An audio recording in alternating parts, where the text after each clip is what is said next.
Oi pessoal, tudo bem? Vamos continuar lendo 50 anos depois, livro psicografado por Chico Xavier, ditado por Emmanuel, traz a continuação do livro há 2000 anos, porque ele acontece, o título quer dizer 50 anos depois da passagem do senador Publio Lentulus, que é o personagem do Emmanuel há 2000 anos. Eu fiz também a série com esse livro, eu deixo aqui para você ver, se quiser, para poder entender melhor. E, porém, não traz o Emmanuel, o personagem dele, que nesse livro foi um escravo judeu de nome Nestório, como protagonista. A protagonista é a Célia, e ela foi classificada por ele como um espírito já bem avançado, bem iluminado, que está tendo aqui momentos de estar dando testemunho dela, de quem entendeu realmente a mensagem de Jesus Cristo, e é isso que ela está fazendo de forma assim esplendorosa. Nós estamos na segunda parte do livro, exatamente no 6º capítulo, cujo título é No Horto de Célia, que o horto seria ali onde ela tem a casinha dela, ali em Alexandria, onde ela transformou ali num pedacinho mesmo de luz, num pedacinho de céu, a gente pode dizer, eu posso dizer, eu me permito dizer, entre aspas, porque é ali que muitas pessoas com problemas, enfermos, desventurados da sorte, pobres, ou seja, aqueles que Jesus Cristo disse que é para quem ele veio, que foram aqueles que o compreenderam melhor, aqueles que ouviam ali às margens do Tiberíades, agora eles procuram o irmão Marinho, que é a nossa personagem, a Célia. Ela, por tantas... todos os problemas que ela teve que enfrentar na vida dela, as provas aspérrimas, como o avô dela classifica, como o Emmanuel chama aqui, fizeram com que ela tivesse então até que renunciar a viver como mulher que ela é. Ela tem que estar vestida de homem, vivendo no papel de homem, ela que é mulher, então ela é o irmão Marinho. Nós vimos tudo isso nas páginas anteriores. Porém, esse capítulo, ele se passa exatamente ali quando a gente vê que nós voltamos ali no Horto da Célia, que fica ali em Alexandria, próximo ao convento, ao monastério onde ela vivia, onde ela foi como irmão Marinho, porque era um monastério, só aceitava homens, por isso ela teve que ir disfarçada então de homem, e dali ela foi expulsa por uma calúnia que a filha do estalajadeiro, onde ela passava algumas noites quando ela ia fazer as compras na cidade, engravidou de um outro homem, e esse homem não assumiu. Quando, para se livrar da ira do pai, ela disse que o filho era do irmão Marinho, e aí o pai levou o filho ao monastério, e o chefe lá do monastério, que era o pai, esqueci o nome dele aqui, pai Epitácio ou Eufrásio, desculpem aqui agora, eu não lembro o nome dele, o pai Epifânio, obrigada. O pai Epifânio, que era uma pessoa realmente que estava fascinada, ele estava ali, como eu disse, ali no início do capítulo anterior, nós podemos ver no livro dos Médiuns, quando eles falam, quando Allan Kardec explica sobre os fenômenos de quando a pessoa está sendo, então, influenciada, muito influenciada, a obsessão, os fenômenos da obsessão espiritual, que há que é o chamado fascinação. E o pai Epifânio, com certeza, ele estava passando por esse fenômeno porque ele se achava o próprio, quem sabe, o próprio Deus. Todos tinham que chamá-lo de pai e de mestre, e era só a vontade dele que valia. Então ninguém ousava contestá-lo, e Célia, na ingenuidade dela, não percebeu, começou a contestar, então foi por isso que ele a afastou, mandando andar muitos quilômetros. Eu fiz o cálculo, eram 12 quilômetros mais ou menos que ela andava para fazer as compras, e por isso ela tinha que pernoitar ali na estalagem, onde ela conheceu a filha do estalajadeiro, então, que teve esse filho, e disse que era ela o pai. Então, ela, quando o estalajadeiro foi até ali o monastério, o Epifânio ficou contente de poder expulsá-la, mas ela pediu para ficar ali na casinha do horto, aos pés do monastério, onde ela está agora. Então é ali o horto de Célia. Então nós vimos nas páginas anteriores, no início desse capítulo, a primeira parte, que ela se encontra muito doente, está muito abatida, muito magra, e ela está com problema respiratório. E por isso, nem isso faz com que ela deixe de estar recebendo a multidão que vem diariamente vê-la e ouvi-la.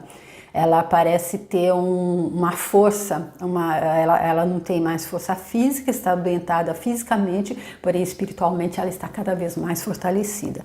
E concluiu-se quando quem chegou lá para ouvir o irmão Marinho, o próprio pai dela, o Elvídio Lúcio, que também conheceu, então, depois de ter descoberto toda a verdade, que ela, então, se sacrificara pela mãe dela, depois que ele descobriu tudo, a Atéria contou tudo no capítulo anterior, que tudo que aconteceu foi uma armação, foi um plano diabólico da Cláudia Sabina para tirar a Alba Lucínia do caminho do Elvídio, já que ela queria reconquistá-lo. E aí, então, agora que ele sabe que ele foi absolutamente injusto com a filha, que ele quase matou, e jogou na rua a própria sorte, como ele pensou, porém ela disse que ela escolheria Jesus Cristo e por isso ela foi sendo guiada até agora. Então, depois que o Elvídio descobriu tudo isso, ele se rendeu ao cristianismo e aí alguém falou a ele sobre o irmão Marinho, depois que ele tinha feito toda uma viagem por toda a Itália em busca da filha, mas não encontrou. E agora ele chega e está ali diante da filha, porém para ele é o irmão Marinho, mas ele achou muita semelhança, ele pensou que se ela tivesse em vestes femininas, poderia muito bem ser a filha dele. Então terminou-se dessa forma e aí vamos ver se na continuidade a Célia vai se mostrar, ela vai dizer não sou eu a Célia ou o que é que vai acontecer. Pois o último parágrafo, a última frase do vídeo anterior foi: a brisa vespertina afagava-lhe levemente o rosto com os derradeiros reflexos do sol a diluir-se em nuvens distantes. Isso o Emmanuel está falando do irmão Marinho. Ao lado dele, concentrada, a multidão dos pobres, dos enfermos, dos desventurados da sorte, em preces fervorosas, como se esperassem todas as felicidades dos céus para os seus dias tristes. Foi assim, então, que concluiu-se o vídeo anterior. E agora eu peço a Jesus Cristo que possa me abençoar mais essa leitura, que possa permitir que ela seja fluida, e que os meus comentários sejam pertinentes, que tragam alguma compreensão a mais, senão que eu não os faça. Que Jesus Cristo possa abençoar você que está acompanhando. E eu agradeço muito a Chico Xavier e Emmanuel. Eu peço, quem sabe eu possa ser inspirada para fazer os comentários. E que você, se houver uma mensagem especial para você aqui nesse livro, para nós, para qualquer um de nós, para mim também, que eu possa captá-la, que você possa captar, porque o Emmanuel disse, esse não é um livro de ficção, não é uma história vazia só para passar tempo, não é um romance para passar tempo, mas sim uma história real e verdadeira. Então ele diz, leia e medite, eu tô dando aqui a oportunidade a vocês de serem sábios, aprender com erro alheio. Tá bom?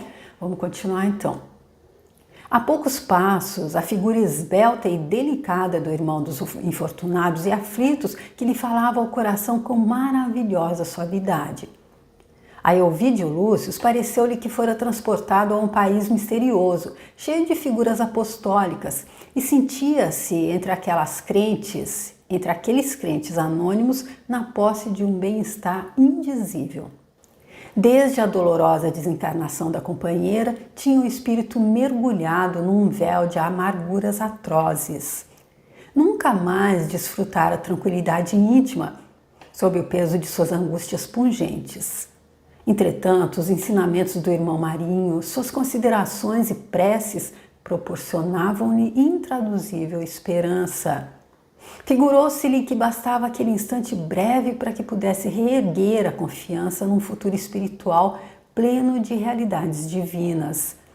Sem poder explicar a causa da emotividade dele, começou a chorar silenciosamente, como se somente naquele instante houvesse afeiçoado de fato o coração às belezas imensas do cristianismo. Terminadas as interpretações e as preces do dia, enquanto a multidão se retirava comovida, Célia deixara-se ficar no mesmo ponto, sem saber que norma adotar naquelas circunstâncias.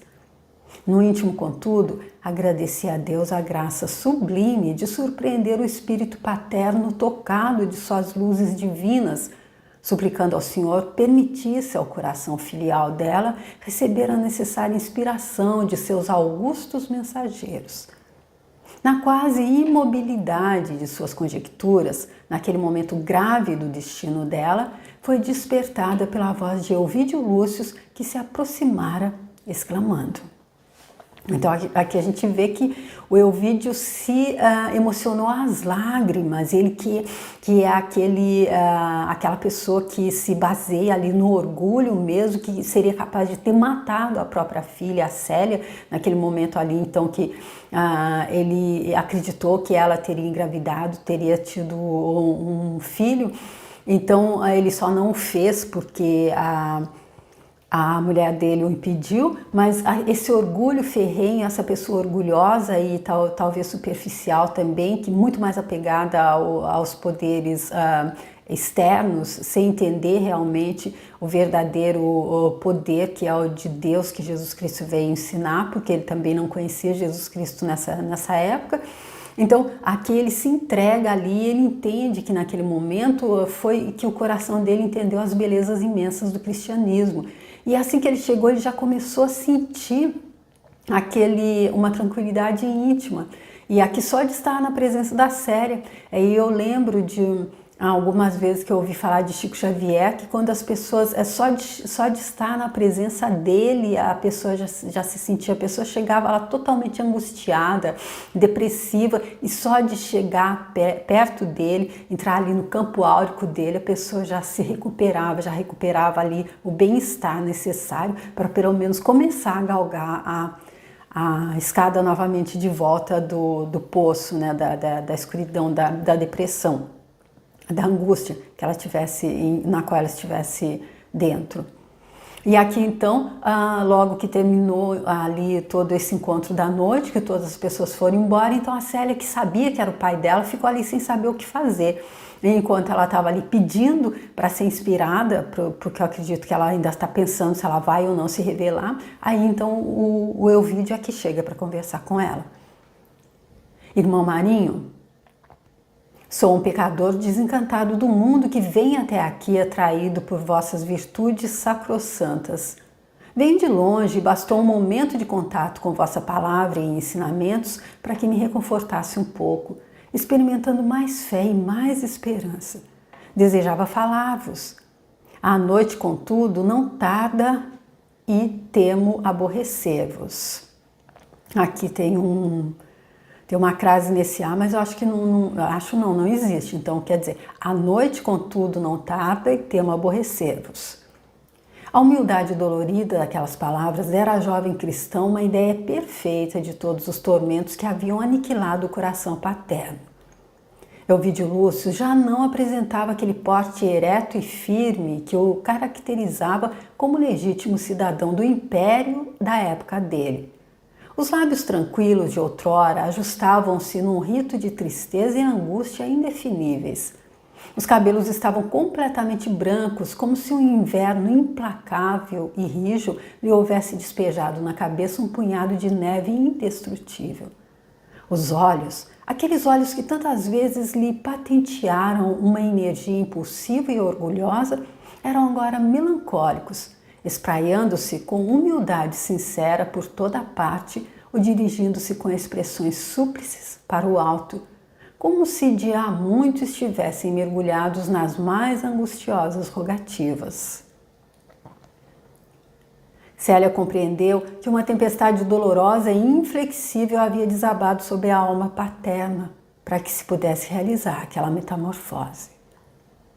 Meu amigo, murmurou de olhos úmidos, Rogo a Deus que se não dissipem vossas impressões primeiras, e é em seu nome que vos ofereço a minha choupana humilde. Se vos apraz, ficai comigo, pois terei grande júbilo com vossa presença generosa. Elvídio Lúcio aceitou o delicado oferecimento enxugando uma lágrima. E foi com enorme surpresa que reparou no casebre onde vivia conformado o irmão dos infelizes. Em poucos instantes, o irmão Marinho arranjou-lhe um leito humilde e limpo, obrigando-o a repousar. Guardando na alma uma alegria santa, a jovem se movia de um lado para o outro e não tardou levar-se ao tribuno surpreso um caldo substancioso e um copo de leite puro que lhe confortaram o organismo. Depois foram os remédios caseiros manipulados por ela mesma com satisfação intraduzível. A noite caía de todo com seu cortejo de sombras quando o irmão Marinho se assentou à frente do hóspede, encantado e comovido com tantas provas de carinho e desvelo. Falaram então de Jesus, do Evangelho, casando harmônicas as opiniões e os conceitos acerca do Cordeiro de Deus e da exemplificação da vida dele. De vez em quando, o tribuno contemplava o interlocutor com o mais acentuado interesse, guardando a impressão de que o conhecera a alhures. Por fim, dentro do profundo bem-estar que sentia renascer-lhe no íntimo, Elvídio Lúcio ponderou. Cheguei ao cristianismo qual náufrago, após as mais ásperas derrotas do mundo. Sinto que o Divino Mestre endereçou à minha alma todos os apelos suaves da misericórdia dele. No entanto, eu estava surdo e cego no âmbito de lamentáveis desvarios. Foi preciso que uma hecatombe desabasse em meu lar e sobre o meu destino para que no fragor da tempestade destruidora conseguisse romper as muralhas que me separavam da nítida compreensão dos novos ideais florescentes para a mentalidade e o coração do mundo. Então aqui o Elvídio entendendo o que aconteceu. Foi preciso então que uma hecatombe desabasse sobre o lar e o destino dele para que ele acordasse. Eu acredito que é assim que Deus faz. Quando a gente escolhe aprender pela dor, a gente tem que ser, às vezes, acordado com um balde de água fria que vai fazer mal, dependendo da forma como ele for jogado, vai fazer muito mal. Se tiver frio, muito mal, mais mal ainda, só uma forma metafórica de falar. Mas é assim, então, que a gente pode ser... A gente pode ser despertado para a mentalidade e o coração, para a compreensão dos novos ideais que Jesus Cristo trouxe então para a mentalidade e o coração do mundo. Jamais confiei a alguém os episódios pungentes da minha vida, mas sinto que vós, apóstolo de Jesus e seguidor do Mestre na exemplificação do bem, podereis compreender minha existência, ajudando-me a raciocinar evangelicamente para que cumpra os meus deveres nestes últimos dias de atividade terrena. Nunca, em parte alguma, deixei de experimentar uma tal ou qual dúvida que me desconsola. Aqui, porém, sem saber porquê, experimento uma tranquilidade desconhecida. Julgo dever confiar em vós como em mim mesmo. Há muito sinto necessidade de um conforto direto e somente a vós confio as minhas chagas, na expectativa de um auxílio carinhoso e fraterno. Se isso vos faz bem, meu amigo, obtemperou a jovem enxugando uma lágrima discreta. Podeis confiar no meu coração, que rogará ao Senhor pela vossa paz espiritual em todos os transes da vida. E enquanto o irmão Marinho lhe acariciava a cabeça encanecida prematuramente, atormentado por dolorosas recordações, Elvídio Lúcio, sem saber explicar o motivo da confiança, começou a contar-lhe o penoso romance da existência dele. De vez em quando a voz tornava-se abafada, por uma que outra lembrança ou episódio. A cada pausa, o interlocutor comovido respondia ao estado d'alma dele com essa ou aquela advertência, traindo as próprias reminiscências. O tribuno surpreendia-se com isso, mas atribuía o fato às faculdades divinatórias, presumíveis no apóstolo do amor e da caridade pura que tinha à frente dele. Então, a cada pausa, a Célia dizia alguma coisa que parecia até que ela já conhecia a história. Porém, ele acreditava que fosse por causa das faculdades divinatórias dela. Ele, apesar de achar que ela parecia-se com a filha dele, com a Célia, ele acredito que nem imaginava, nem pela cabeça dele passava que realmente era ela.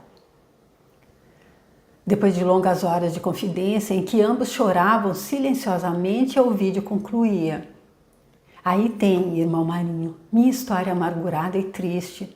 De todas as tragédias lembradas, guardo profundo remorso, mas o que mais me acabrunha é lembrar que fui um pai injusto e cruel. Um pouco mais de calma e um pouco menos de orgulho teria chegado à verdade, afastando os gênios sinistros que pesavam sobre o meu lar e o meu destino. Olha aqui uma lição interessante para a gente, né? Um pouco mais de calma e um pouco menos de orgulho, porque ali no momento o orgulho falou muito mais alto, como ele podia ter as pessoas saberem que ele, o tribuno poderoso, tão importante, que a filha dele então tinha tido um filho, tinha engravidado e dado à luz a uma criança, como podia isso? Então, o orgulho e a pressa também, ninguém podia saber, então ele já tinha isso tão determinado ali dentro dele, dentro dos princípios dele, que ele não teve muita pressa, não teve calma. E eu acredito que seja uma boa lição para todos nós, quem é sábio, quem quer ser sábio, aprender com o erro alheio, sempre, em todos os momentos, especialmente em momentos decisivos, assim, de coisas tão grandiosas que vão marcar tanto o destino da gente, dependendo de uma decisão, calma e menos orgulho, eu acredito que seja super importante para qualquer momento decisivo como esse. Relembrando esses acontecimentos, ainda hoje, me sinto transportado ao dia terrível em que expulsei do coração a filha querida. Desde que me certifiquei da inocência dela, procuro-a, ansioso por toda parte. Parece-me, contudo, que Deus, punindo meus atos condenáveis, entregou-me aos supremos martírios morais para que eu compreendesse a extensão da falta. E aquele dizendo, desde que ele soube da inocência dela, mas ele não teve nenhuma dúvida até saber. Então, dá para entender aqui realmente o quanto ele deve estar sofrendo agora na consciência, né? É por isso, irmão, que me sinto réu da justiça divina sem Desculpem.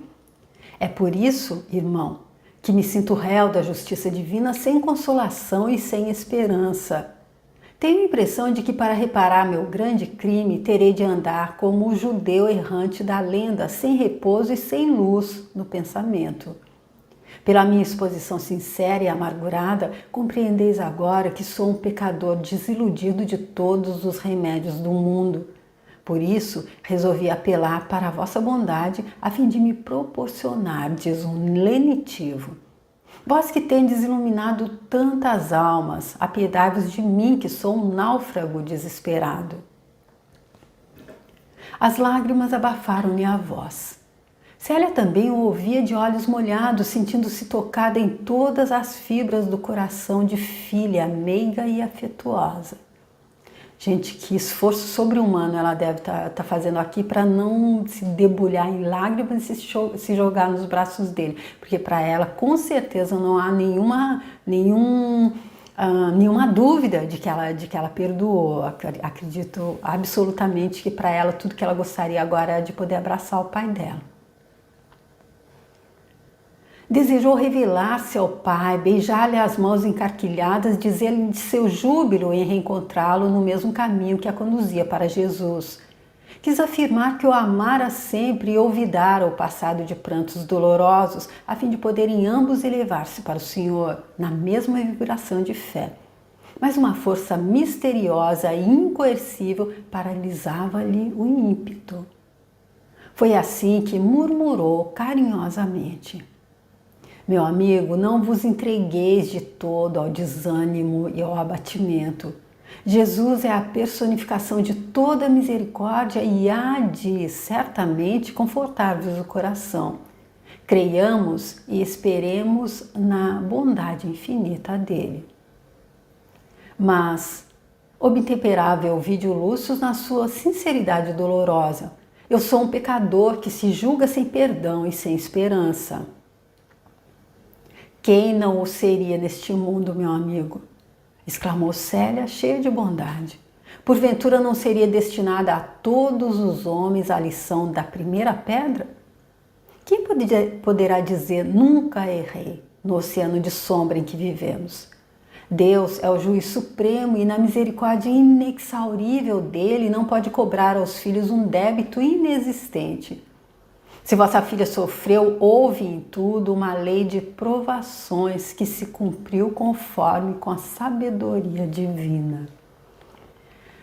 E aqui mais uma vez ratificando então a frase de Emmanuel, nesse mundo de injustiça não é injustiçado.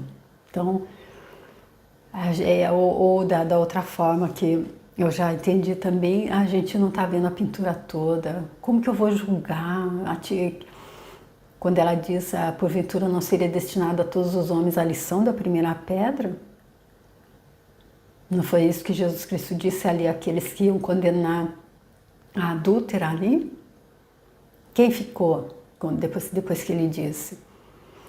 E aí então uma outra lição para a gente, então, de que quando a gente vai julgar, a gente deve considerar que nós não estamos vendo a pintura toda e que nesse mundo de injustiça, cheio de injustiça, a injustiça para todo lado que a gente olha, a gente vê uma injustiça, mas não há injustiçado.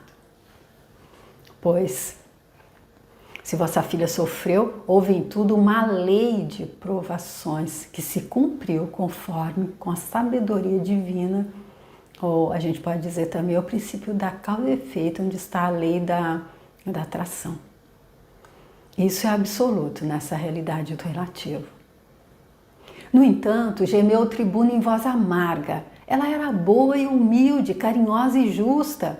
Além do mais, sinto que fui impiedoso, pelo que experimento agora as mais rudes acusações da própria consciência. Olha aí. Tudo eu acredito que a pessoa, quando ela faz uma coisa que a consciência dela não, ela já mergulhou, como eu disse no vídeo anterior, a professora Lucilena chama a consciência de uma pérola e ela diz que quando a gente submete a consciência a coisas indignas, coisas que a gente não deveria estar fazendo, a gente não observa os princípios para viver, para fazer essa travessia que foram os ensinamentos de Jesus Cristo, aí então a gente mergulha como se a gente mergulhasse essa pérola em um poço de lama, uma água podre, a gente suja ela completamente, então e aí a gente pode até ser preso, ser decapitado, qualquer coisa assim, mas quem nos julga, quem vai fazer a gente realmente limpar isso, enquanto a gente não limpa a própria consciência, a gente não se livra disso. Eu acredito, é a minha forma de acreditar apenas. O julgamento aqui, a justiça humana, ela pode até nos fazer, a gente comete uma coisa dessa e pode ficar o resto da nossa vida na cadeia, prisão perpétua, mas se ali dentro, nesse tempo que a gente vai passar ali, a gente continuar ali na prateleira dos frascos e comprimidos, nós somos vítimas, a gente não devia estar ali, aquilo que a gente fez tá certo mesmo, porque foi uma vingança, porque alguém cometeu alguma coisa contra a gente antes, aí então a gente ainda não limpou a nossa consciência, e é a nossa consciência que cobra, ela gosta de ficar limpinha, enquanto ela estiver suja, ela nos cobra. E como se quisesse transmitir ao interlocutor a imagem exata das reminiscências dele, o filho de Quinéio Lúcio acrescentou enxugando as lágrimas: se a visseis, irmão, no dia fatídico e doloroso, concordaríeis, certo, em que minha desventurada Célia era qual ovelha imaculada a caminhar para o sacrifício. Não poderia esquecer o olhar pungente dela ao afastar-se do aprisco doméstico, ao segregar-se do santuário da família, honrado sempre pela alma de menina dela com os atos mais nobres de trabalho e renúncia. Recordando estes fatos, vejo-me qual tirano que, depois de se abandonar a toda sorte de crimes, andasse pelo mundo mendigando a própria justiça dos homens, de modo a experimentar o desejado alívio da consciência. Então aqui ele dizendo que a justiça dos homens, então, ela serve para que a gente alivie a nossa consciência. A gente aliviando a nossa consciência, aí a gente pode vir dar o testemunho como a Célia está fazendo. Ela que disse, não tem aquele atira a primeira pedra, e todo mundo... Então ela sabe, ela aliviou a consciência e agora ela está dando ali o testemunho dela, porque ela também, ela sabe, ela disse nas páginas anteriores, se você quiser ver todo o livro, eu deixo aqui toda a playlist, que ela também teve um passado, assim como Ciro, o menino que já se reencarnou 2 vezes depois, ele também falou do passado dele, ele também tem que fazer idas e vindas. Enfim, eu acredito que não há como explicar mais detalhado do que Emmanuel está fazendo aqui. Se a gente não entender realmente é porque a gente ainda não está no momento para entender. É como Jesus Cristo disse a Nicodemos, se a gente ainda não está podendo entender, é como dar uma alimentação muito condimentada, muito apurada ao neném. O neném ele tem que se alimentar de leite, só leitinho ali, ele não pode comer uma feijoada, o organismo dele não está preparado para digerir. Porém, ele vai crescer, ele vai se tornar adulto. Aqui o que está acontecendo com o pai da Célia, com o Ovídio, é que ele está se tornando adulto. Ele era uma criança aprendiz também. O próprio avô dela disse ao morrer, toma conta deles, eles vão passar por provas aspérrimas, os seus pais. Então ajuda, e porque ele sabia que ela já era grande. Ouvindo-lhe as palavras, a jovem chorava copiosamente, dando curso às suas próprias reminiscências, eivadas de dor e de amargura. Sim, irmão, continuou o tribuno angustiado, sei que chorais pelas desventuras alheias, sinto que minhas provas tocaram igualmente o vosso coração. Mas dizei-me, que deverei fazer para encontrar de novo a filha bem-amada? Será que também ela tenha buscado o céu sob o látego das angústias humanas? Que fazer para beijar-lhe um dia as mãos antes da morte? Essas perguntas dolorosas encontravam tão somente o silêncio da jovem que chorava comovida. Breve, porém, como tomada de súbita resolução, acentuou. Vamos ver então o que é que a Célia vai responder ao pai dela. Será que ela vai se mostrar novamente? Será que ela vai agora dizer que ela é a filha dele e ela vai lhe deixar que ele beije as mãos dela e vai dizer eu te perdoo, vai aliviar a consciência dele ali, ele que está chorando ali e contando então tudo que passou, como ele se sente por tudo que ele fez com ela, sem saber que ele está diante dela. Então será que ela vai sucumbir agora, vendo o pai dela nesse estado tão de mortificado ali pelo erro que ele cometeu no passado, ela com tanta vontade de dizer a ele que ela o perdoa e que é ela ali?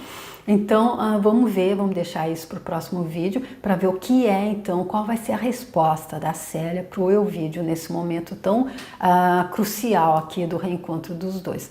Tá bom? Eu espero que você esteja gostando, que você tenha gostado desse 6º capítulo, que é no Horto de Célia, da 2ª parte do livro. Essa foi a 2ª parte desse capítulo. Nós vamos para o próximo vídeo para a 3ª parte e eu te convido a vir. E se você gostou desse vídeo, se você quiser passar para alguém, compartilhar com alguém, eu agradeço muito. Se você quiser ver os outros livros do Chico que eu deixo ao longo desse vídeo aqui, as playlists também, se você quiser ver. Se não, se você quiser vê-los e muitos outros livros, entra lá no meu canal, por favor. E se você quiser também, pode se inscrever lá que eu te agradeço. E deixa o seu like se for leve para você, tá bom? Se você quiser. Eu te agradeço muito e espero te ver para dar continuidade. Obrigada, tchau.